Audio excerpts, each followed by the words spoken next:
Hey, all right, this is the good news, right? Look at that. Flint, Michigan, finishes replacing 11,000 lead pipes, concluding activists' decade-long effort to secure clean water. Wow, imagine in America. We had to wait a decade because before the people of Flint, Michigan could not have lead water? What the hell? Well, we don't want to dig up the ground. But would you want everybody to die? They can drink bottled water. Come on, you know? Yeah, it sucks it took that long. You know what? And if anybody develops some kind of weird disease from, drinking from lead pipes, you know what? You throw that back at the people at Flint, Michigan for not taking action sooner. All right, we got good news. All right.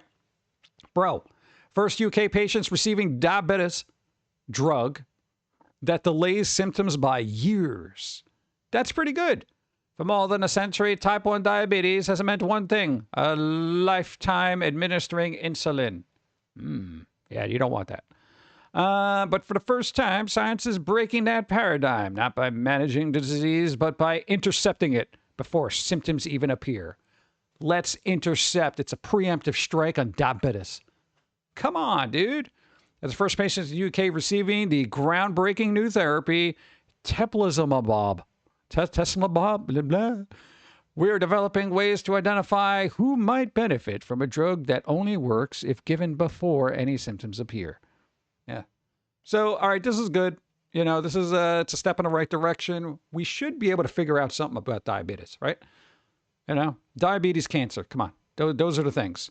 A lot of other stuff is pretty preventable, Just work on the cancers and the diabetes. Boom. All right. Sleep divorce. What you need to know. Could be the secret to getting a good night's rest. All right. I'm a big believer in getting a good night's sleep because I generally don't. If for everybody who's got that snoring partner that's kicking you in your ass while you're sleeping, you bring up Science Alert. All right. You print out this article, you send it in an email, you send it in a text, you do an old-timey greeting card with all this information in it, because essentially it says people will sleep better if they sleep by themselves. Okay. That's it. That's essentially what this is. Have literal, assuming you can, separate areas where you could sleep. There are times when we've had somebody's having a snoring fit.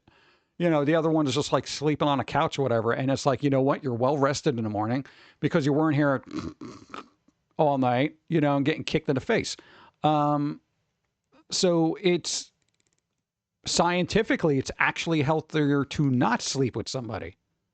Maybe less fun. But, when you're trying to get actual sleep, okay, actual sleep, just separate. Got to keep them separated.